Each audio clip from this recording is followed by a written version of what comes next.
as it turns out, Paul, this great luminary of the Jewish people, what would we ever do without him?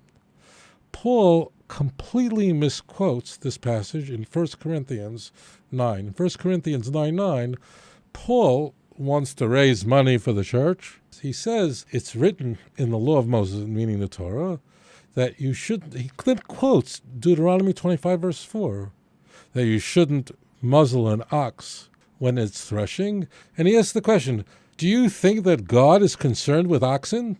Do you hear that?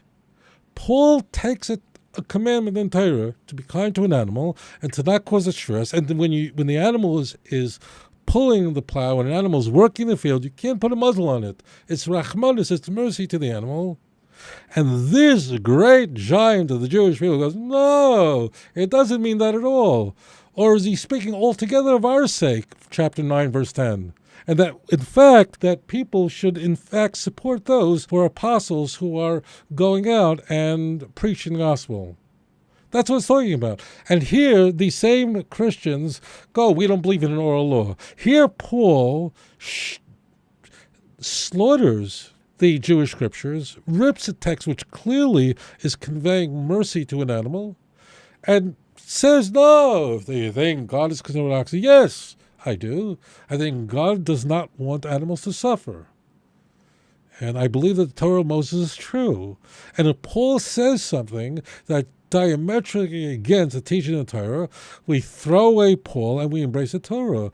People, I think, under the apprehension that Jews hate Christianity and we can't stand Paul and we're enemies of the gospel. This is all stupidity. Jewish people who are faithful, who are loyal to God, love the Torah of Moses, our teacher, our prophet. And we trust it completely. And it is by the Torah of Moses that all claims are measured.